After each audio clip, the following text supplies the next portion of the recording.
Same bulb जिसका resistance बिल्कुल same है, एक सर्किट में ब्राइट और दूसरे सर्किट में डिम। क्या आप कभी सोचे हैं ऐसा क्यों होता है?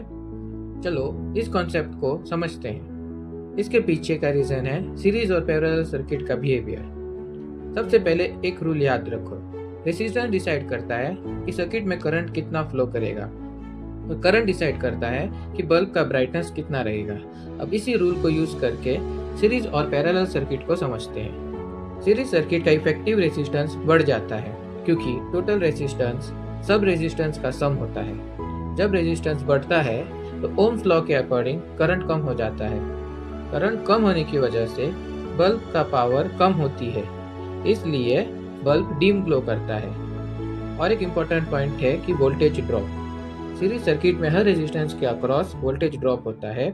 टोटल सप्लाई वोल्टेज सब वोल्टेज ड्रॉप का सम होता है, इसलिए बल्ब को फुल वोल्टेज नहीं मिलता।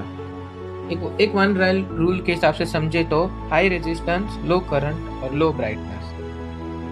वही पैरेलल सर्किट में इफेक्टिव रेजिस्टेंस कम हो जाता है क्योंकि टोटल रेजिस्टेंस रेसिप्रोकल होता है रेजिस्टेंस के सम का। इफेक्टिव रेजिस्टेंस कम होने की वजह से ओम्स लॉ के हिसाब से करंट बढ़ जाता है। पैरेलल सर्किट में बल्ब के अक्रॉस सप्लाई वोल्टेज सेम होता है, इसलिए हर बल्ब फुल वोल्टेज मिलता है और वो इंडिपेंडेंटली ऑपरेट करते हैं। वोल्टेज और सफिशिएंट करंट मिलने की वजह से पावर लॉस भी कम होता है और बल्ब ब्राइट ग्लो करता है। वन लाइन कंक्लूजन के हिसाब से लो रेजिस्टेंस, हाई करंट और हाई ब्राइटनेस। तो बल्ब की ब्राइटनेस का रीजन बल्ब नहीं है, सर्किट का कॉन्फ़िगरेशन है। इसको हम लॉन्ग वीडियो में समझेंगे डिटेल में। बेसिक्स का प्लेलिस्ट डिस्क्रिप्शन में है। वीडियो अच्छी लगी तो चैनल को लाइक करें, सब्सक्राइब करें और शेयर करना मत भूलना।